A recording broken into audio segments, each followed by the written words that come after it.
2017 के पहले का उत्तर प्रदेश, क्योंकि अब 9.25 वर्ष हो चुके हैं, आप में से बहुत सारे लोग उस समय टीनेजर्स रहे होंगे, सभी के सभी लोग थे, क्योंकि आप में से कोई भी 18 वर्ष 28 वर्ष से ऊपर का तो हो नहीं सकता है। वे खन्ना जी को छोड़ दें तो खन्ना जी की तो उम्र 90 के आसपास होगी, तो उनके लिए ये सब चीजें अलग हैं। लेकिन आपकी उम्र आज से 10 वर्ष पहले 17-18 वर्ष की रही होगी, 10 वर्ष से लेकर के 17-18 वर्ष के बीच की रही होगी। स्वाभाविक रूप से सभी लोग अपने मां बाप पर आश्रित रहे होंगे। कोई स्कूल जाता रहा होगा, कोई कॉलेज की तरफ पहली बार देखा होगा, और वो उम्र ऐसी होती है जब आश्रित रहता है तो बहुत जो है उनको गंभीरता के साथ नहीं लेता है, हर एक घटना को मान के चलता है, क्योंकि मां बाप का आश्रय से बढ़कर के कुछ भी नहीं होता है, उसके लिए सब कुछ वही है, इसलिए उसको बहुत चिंता नहीं होती है। लेकिन अपने अभिभावक से पूछिए, आज से 10 वर्ष पुराने के समाचार पत्रों की कतरनों को थोड़ा अवलोकन करिए, पत्र पत्रिकाओं के अवलोकन करिए, और उस पीढ़ी को, जिस पीढ़ी ने आपको आगे बढ़ने के पहले का उत्तर प्रदेश कैसा था, क्या होता था, पुलिस के बारे में जनता की धारणा क्या थी, प्रदेश के बारे में देश की धारणा क्या थी, प्रदेश की कानून व्यवस्था की स्थिति कैसे हुआ करती थी। हर दूसरे तीसरे दिन एवरेज एक दंगा होता था यूपी में, महीनों महीनों कर्फ्यू रहता था, उत्सव के पहले उपद्रव होने लगते थे। जब पुलिस के अधिकारी ही सुरक्षित नहीं रहते, डीआईजी स्तर के एक अधिकारी को उपद्रवियों ने घेर करके मारा था, यानी ये मान करके कि वह अब जीवित नहीं बचे, इसलिए वे उपद्रवी छोड़ करके तब चले गए, अन्यथा उनको पता होता कि व्यक्ति जीवित है तो छोड़ते नहीं। जब पुलिस अधिकारी ही सुरक्षित नहीं है, एक सीट यानी डायरेक्ट आईपीएस अधिकारी जो डीआईजी के रूप में काम कर रहा है, अपनी सेवाएं दे रहा है, जब वो सुरक्षित नहीं था, कैसे अनुमान कर सकते हैं आप, एक सामान्य नागरिक, एक महिला, एक बेटी, एक बहन, एक व्यापारी ये सुरक्षित रहता? एक कल्पना थी, यूपी के लिए कल्पना थी। उत्तर प्रदेश जैसे राज्य के लिए लोगों ने इस पर कल्पना करनी भी बंद कर दी थी कि यह कभी हो पाएगा यूपी में। हम लोग लगातार वाच कर रहे थे, क्योंकि मुरादाबाद की घटना मुझे भी याद थी, और हम लोगों ने फिर आने के बाद अपनी कार्रवाई को आगे बढ़ाया। हम जानते थे कि उस समय बहुत सारे पॉलिटिकल प्रेशर वहां पे पड़ रहे थे उन अपराधियों को बचाने के लिए, और अंततः उन सभी अपराधियों को अभी पिछले कुछ दिनों पूर्व सरकार की प्रोसिक्यूशन की विंग के माध्यम से किए गए प्रयासों का परिणाम था, उन सभी को सजा हुई है, और इतनी गंभीर सजा हुई है कि आगे से अपराध करना उनकी कई पीढ़ियां भूल जाएंगी। हमने भर्ती की प्रक्रिया को पूरी पारदर्शिता के साथ आगे बढ़ाया। भर्ती की प्रक्रिया 930 कंप्यूटर ऑपरेटर को नियुक्ति पत्र वितरित कर रहे हैं। अभी पिछले दिनों आपने देखा होगा लगभग 35,000 पुलिस आरक्षी के लिए परीक्षा संपन्न हुई है। 28 लाख नौजवान उसके लिए एप्लीकेंट थे। उससे पहले 41,000 होमगार्ड के लिए भी हम लोग परीक्षा आयोजित की।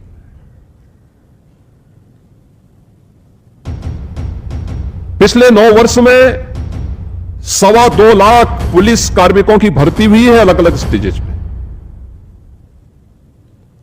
और ये सभी प्रक्रिया पूरी ट्रांसपेरेंसी रही, कोई सिफारिश नहीं, कोई भेदभाव नहीं, कानून का राज स्थापित करने के लिए, सुशासन के उन लक्ष्यों को प्राप्त करने के लिए आवश्यक है शुरुआत यहां से हो, यहां से शुरुआत हो और फिर ट्रेनिंग की कार्रवाई को आगे बढ़ाना। मुझे याद है 17 में जब सरकार बनी थी और उन अपेक्षाओं पर क्यों नहीं हमारा भर्ती बोर्ड खरा उतरता है, हमने उसमें कार्रवाई शुरू की।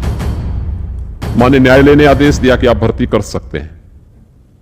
हमने प्रक्रिया को आगे बढ़ाने की शुरुआत की कि पता लगा मैंने कभी भर्ती होंगे तो ये जवान जाएंगे कहां ट्रेनिंग के लिए। कहा साहब ट्रेनिंग सेंटर नहीं, यानी उस समय बताया जा रहा 3000 भर्ती एक बार में होगी। आप अनुमान करिए कि 3000 नौजवानों की एक भर्ती की प्रक्रिया होती, फिर 9 महीने की उनकी ट्रेनिंग होती, तो मुझे लगता है कि कई दशक बीत जाते हैं भर्ती होने में। हमने कहा भी नहीं, नियम को ठीक करो, तेजी करो, ट्रेनिंग की क्षमता जो 3000 थी इसको बढ़ाने की आवश्यकता है। और आपने देखा होगा गत वर्ष हम लोगों ने 60,244 भर्ती की थी और सभी 60,244 की भर्ती को ट्रेनिंग हमने यूपी पुलिस के ही अपने केंद्रों में ट्रेनिंग भी दी है उनको, और वे ट्रेनिंग लेने के बाद सफलतापूर्वक अब फील्ड में जाकर के अपनी ड्यूटी करना प्रारंभ कर दी है। ये 60,244 जवान यूपी पुलिस के, यूपी के ही केंद्रों में 17 में हमारे पास केवल 3000 की ट्रेनिंग की क्षमता थी, आज हमारे पास 60,000 ट्रेनिंग की क्षमता मौजूद है। यह है स्पीड। जब हम इस स्पीड के साथ चलेंगे तब परिणाम आएगा। आप जब कोई कदम उठाएंगे आलोचनाएं होंगी, उससे घबराए बगैर हमें आगे बढ़ना पड़ेगा। इंफ्रास्ट्रक्चर हमने डेवलप किया। पुलिस के जवान जिसके भरोसे हम इतनी बड़ी आबादी को सुरक्षा की गारंटी देना चाहते हैं, उसका स्वयं का ठिकाना नहीं था। टूटे हुए बैरक में रहने के लिए मजबूर होता था। आखिर सर्दी गर्मी बरसात उसके लिए भी तो है, उसके लिए भी तो ये सब समस्याएं हैं, लेकिन नहीं, उसकी सुविधा का ध्यान नहीं होता था। आज आप जाइए प्रदेश के अंदर 56 जनपद ऐसे हैं जिस जिले के अंदर सबसे जो हाई राइज बिल्डिंग होगी वो पुलिस की बैरक होगी। पुलिस की बैरक, उत्तर प्रदेश पुलिस की बैरक, सबसे ऊंची सबसे बड़ी बिल्डिंग। यानी इसका मतलब यूपी पुलिस आज सबसे टॉप पर चल रही है। ये 54 जिले बताते हैं कि प्रदेश अब दौड़ रहा है, अब रेंग नहीं रहा है, अब दौड़ रहा है। ट्रेनिंग की क्षमता बढ़ाई गई, पुलिस की भर्तियों का कार्यक्रम प्रारंभ हुआ। 17 में हमने जब भर्ती की थी, हमें मिलिट्री से, पैरामिलिट्री से और दूसरे राज्यों से ट्रेनिंग सेंटर हायर करने पड़े थे। हमने उनके केंद्र लिए थे, वहां पे हम लोगों ने ट्रेनिंग करवाई थी। 60,200 की जब यहां भर्ती होनी थी, मेरे सामने फिर ये बात आई कि साहब अब किसी राज्य के पास खाली नहीं है, कहां हम करेंगे। हमने कहा हमारे अपने स्वयं के संसाधन हैं, हमारे अपने केंद्र हैं, यहां पर करो, लेकिन भर्ती हो जरूर। ये जो नौजवान जो दिन रात दौड़ता है, उसके सपनों को उड़ान देने का ये अवसर है और हमें ये करनी चाहिए भर्ती। और मैं धन्यवाद दूंगा कि यूपी उत्तर प्रदेश पुलिस भर्ती बोर्ड, भर्ती एवं प्रोन्नत बोर्ड ने बहुत अच्छी भर्ती की प्रक्रिया को संपन्न किया और वे सभी जवान अब अलग अलग थानों में, अलग अलग जनपदों में अपनी सेवा देने के लिए फील्ड में उतरे हैं। पुलिस कमिश्नरेट सिस्टम ये 1972 से चला रहा था, हिम्मत नहीं ले रहे थे। यूपी पुलिस आईपीएस को आईएएस ऐसा दबाते थे, फाइलों में ऐसा दबा देते थे, वो फाइल एक बार बंद हुई नहीं कि फिर वो कभी खुलती नहीं थी। यानी यमराज भी आ जाए तो आईएएस से फाइल खुलवाना तो कठिन ही हो जाता है, और यही होता था, वो खुलती नहीं थी। फिर पता नहीं कहां वो फाइल पड़ी थी। हमने 7 जनपदों में पुलिस कमिश्नरेट सिस्टम लागू भी करवा दिया। ये पुलिस रिफॉर्म का पार्ट है। जिनको पुलिस रिफॉर्म के बारे में जानकारी नहीं, वे पुलिस कमिश्नरेट सिस्टम पर उंगली उठाते हैं। जिनको पुलिसिंग की कोई जानकारी नहीं, वे उंगली उठाते हैं। कमिश्नरेट सिस्टम पर वे कटघरे में खड़ा करने का प्रयास करते हैं। ये वे लोग हैं जिनको आम नागरिक की सुविधा और उनकी सुरक्षा की चिंता नहीं। लेकिन यह किया गया, अवस्थापना सुविधाओं का विकास किया गया। उत्तर प्रदेश पुलिस में फॉरेंसिक लैब 4 थी, 75 जनपद, 25 करोड़ की आबादी। हमने उसको बढ़ाने का काम किया। आज मुझे प्रसन्नता है 12 फॉरेंसिक लैब्स हमारे पास हैं। उत्तर प्रदेश पुलिस के पास अपना फॉरेंसिक इंस्टीट्यूट भी है। और अब तो हर जनपद में उत्तर प्रदेश पुलिस ने 6 अन्य ये ग्रेड की लैब भी बन रही हैं। साथ साथ हर जनपद में मोबाइल फॉरेंसिक वैन भी मौजूद हैं। हर जनपद में, बड़े जनपद में 3, छोटे जनपद में 2। अगर ये सब तैयारी पहले से नहीं होती तो 3 नए कानून को हम प्रभावी ढंग से लागू कर ही नहीं पाते। साइबर सिक्योरिटी का एक थाना था यूपी के अंदर, आज हर जिले में सभी 75 जनपदों में साइबर सिक्योरिटी से जो साइबर थाना भी मौजूद है और हर थाने में साइबर हेल्प डेस्क भी है। बहुत सारे मामले आ रहे हैं इस फील्ड से जुड़े, साइबर फ्रॉड से जुड़े हुए मामले ढेर सारे, लेकिन ज्यादातर मामलों में समय पे सूचना जो लोग दे देते हैं उनकी रकम बच जाती है, उसको हम कवर कर लेते हैं, कंट्रोल कर लेते हैं। ये प्रयास करने से होता है और उत्तर प्रदेश पुलिस ने समय का उपयोग किया, काल चक्र के साथ उस प्रवाह को अपने ऊपर हावी नहीं होने दिया, बल्कि उस प्रवाह को अपने साथ लेकर के चली। तो उत्तर प्रदेश पुलिस आज देश के अंदर निखर गई है। अब उत्तर प्रदेश पुलिस पर कोई उंगली नहीं उठाता, लेकिन काल चक्र की प्रवाह के बगैर जो व्यक्ति अनिर्णय का शिकार होता है वह कटघरे में भी खड़ा होता है और अंततः बिखर जाता है। हमने अपने कार्य पद्धति के माध्यम से जहां पे कार्य दिया जा रहा है, मैंने आपको कहा ना कि आप यूपी पुलिस के स्मार्ट पुलिसिंग की जो परिकल्पना है उसके डिजिटल वॉरियर के रूप में आपकी बहुत बड़ी भूमिका होने जा रही है और उस भूमिका का हिस्सा बनने के लिए आप सबको अपने आप को तैयार करना है। आपको इस बात को ध्यान में रखना होगा कि आज सबसे बड़ा चैलेंज है आज के समय में कोई चीज अब आज के इस युग में किसी से छुपी भी नहीं रहती, क्योंकि बोलते तो अगर आप उस योग्य हैं भी तो पहले ही आप उसके लिए इनएलिजिबल हो जाते हैं। और मैं मानता हूं आज आपको अपने ही राज्य में, अपने ही जनपद में नौकरी की संभावना आज आपके लिए मजबूत हुई है। साथ साथ अगर आपको लगता है कि कोई अच्छी अपॉर्चुनिटी बाहर भी है, वहां भी जाएंगे तो वहां पर आपको अब कोई मना नहीं कर सकता, वहां भी आपके सामने अवसर है। हमने प्रदेश के अंदर जो ट्रांसपेरेंसी लाने का कार्य किया भर्ती आयोगों में, बोर्डों में, उसके परिणाम आए हैं। हमने 9 लाख से अधिक तो केवल सरकारी नौकरी दी है।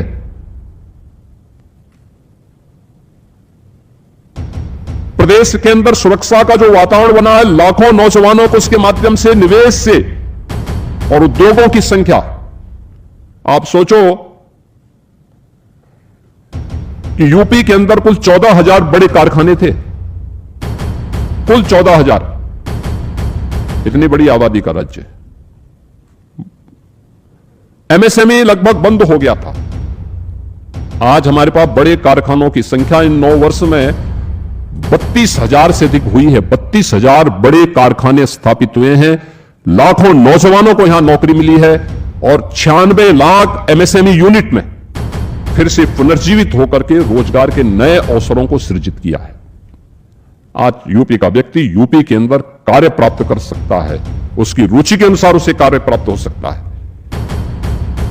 प्रयास से होता है, सुरक्षा का बेहतर वातावरण देने से होता है, बिना भेदभाव के हर एक व्यक्ति को सुरक्षा। अब दंगा नहीं होता है, अब महीनों कर्फ्यू नहीं रहता है। पिछले 9 वर्ष से कर्फ्यू कहीं यूपी में नहीं लगा। अब यूपी में पर्व और त्योहार के पहले लोगों में निराशा और हताशा नहीं आती है। पर्व और त्योहार के पहले एक उत्साह का वातावरण होता है, अपनी खुशियां को लोग बांटते हैं। सुशासन के लक्ष्यों को प्राप्त किया जा सकता है अगर सुरक्षा का बेहतर वातावरण हो। और सुरक्षा की उस बेहतर वातावरण का ही परिणाम है कि एक बेहतरीन सुरक्षित वातावरण में अर्थव्यवस्था भी उतनी तेजी के साथ आगे बढ़ती है। हमने पिछले 9 वर्ष में उत्तर प्रदेश की अर्थव्यवस्था को 3 गुना करने में सफलता प्राप्त की है। 3 गुना, प्रति व्यक्ति आय 3 गुना से अधिक बढ़ी है। अब उत्तर प्रदेश में हर व्यक्ति आना चाहता है, हर एक सेक्टर में आना चाहता है, और इस बदले हुए इस परिवेश में आपको कार्य करने का अवसर प्राप्त हो रहा है। आपकी पीढ़ी सौभाग्यशाली है कि आपने बदले हुए उत्तर प्रदेश में दुनिया के सबसे बड़े सिविल पुलिस का आप हिस्सा बनने जा रहे हैं। उसके कंप्यूटर ऑपरेटर में उस यूपी पुलिस को स्मार्ट पुलिसिंग के साथ जोड़ने के साथ ही उसके डिजिटल वॉरियर के रूप में आप अपनी भूमिका का निर्वहन करने जा रहे हैं। आपको इस पूरी प्रक्रिया में, भर्ती की प्रक्रिया में भाग लेने से लेकर के परिणाम आने और आज नियुक्ति पत्र वितरण होने, इसके बाद 6 महीने की ट्रेनिंग के साथ ही जब आप अपने अपने कार्य क्षेत्र में काम करने के लिए जाएंगे, किसी भी स्तर पर सिफारिश करने की नौबत नहीं आएगी, किसी भी स्तर पर नहीं। मेरिट, हर एक स्तर पर मेरिट देखी जाएगी, उस मेरिट के अनुसार आगे बढ़ने की तैयारी। और ये सभी कार्य हमें स्मूथली आगे बढ़ाने चाहिए। जब किसी भी स्तर पर कोई भी किसी भी प्रकार का भेदभाव नहीं है, तो फिर शासन भी आपसे अपेक्षा रखेगा कि उतनी ही ईमानदारी के साथ, उतनी ही गरिमापूर्ण तरीके से आप जिस दायित्व का निर्वहन करेंगे, जो दायित्व आपको सौंपा जाएगा एक कंप्यूटर ऑपरेटर के रूप में, उस दायित्व को भी उतनी ही स्पीड के साथ आपको आगे बढ़ाना है। अनावश्यक पेंडेंसी समाप्त होनी चाहिए, टालने की प्रवृत्ति बंद होनी चाहिए। अगर हम भी टाले होते पिछली सरकारों की तरह, अरे साहब हो जाएगा ना, ये अगले दिन काम हो जाएगा, अगले दिन के लिए हम भी छोड़े होते, तो ये भर्तियां नहीं हो पाती, ये 2.25 लाख अकेले उत्तर प्रदेश पुलिस में नहीं हो पाती, अवस्थापना सुविधाओं का विकास नहीं हो पाया होता, ट्रेनिंग सेंटर इतने बड़ी संख्या में नहीं विकसित हो पाए होते, यूपी पुलिस के द्वारा जो कदम अलग अलग फील्ड में उठाए गए ये सब नहीं हो पाए होते। हर एक क्षेत्र ने कुछ ना कुछ नया किया है और उसके परिणाम आज सामने आए हैं। यूपी अब बीमारू राज्य नहीं है, देश की इकोनॉमी का एक ग्रोथ इंजन बनकर के देश की टॉप 3 इकोनॉमी में यूपी का नाम भी आता है। आज हर एक स्तर पर यूपी को सम्मान मिलता है। तो हम भी उस राज्य के निवासी हैं जो देश की अर्थव्यवस्था में अपना योगदान दे रहा है। अब भारत सरकार की कोई भी स्कीम आती है, यूपी नंबर 1 पर, अन्यथा नंबर 2 पर रहता है, बॉटम में नहीं रहता है, टॉप में रहता है, टॉप में। और उसी यूपी को उस पहचान दिलाने के लिए आप सबको कार्य करना है अपने अपने फील्ड में रह करके। ये केवल मेरे स्तर पर, मंत्रियों के स्तर पर या जनप्रतिनिधियों के स्तर पर या चीफ सेक्रेटरी या डीजीपी के स्तर पर नहीं, बल्कि सबकी सामूहिक टीम एक साथ प्रयास करके अपने अपने फील्ड में काम करना प्रारंभ करेगी तो परिणाम आने में देर नहीं लगेगी। और उस नए यूपी के बारे में हमें कार्य करना है। आप सभी अब विकसित भारत की प्रधानमंत्री जी के विजन को आगे बढ़ाने के सारथी भी हैं अपने अपने फील्ड के। आप सभी को उस फील्ड में नेतृत्व देने के लिए तैयार होना होगा। और याद रखना, यह तभी हो सकता है जब आप आत्म अनुशासन के भाव को बनाए रखेंगे। हम लोग अक्सर देखते हैं ड्यूटी के दौरान बहुत सारे लोग रील बनाते रहते हैं। ये अनुशासनहीनता का एक पार्ट है। उस समय हमें अपने ड्यूटी के प्रति सजग होना होगा, न कि रील बनाना होगा। हमें इस बात को ध्यान में रखना होगा कि जिस कार्य को हमें करना है उसके प्रति उतनी ही सतर्कता और उतनी ही गंभीरता भी होनी चाहिए। तब वह गरिमापूर्ण तरीके से परिणाम दे पाएगा। कोई ऐसा काम नहीं करना चाहिए अनावश्यक हमें हंसी का पात्र बनाए। सिस्टम पे अनावश्यक उंगली उठाने का प्रयास होता है। अपने आप तो कुछ कर नहीं सकते, लेकिन सिस्टम पे उंगली उठाते हैं लोग। भाई, जो व्यक्ति जिसकी जहां ड्यूटी है वह कार्य करेगा तो परिणाम अपने आप आएगा।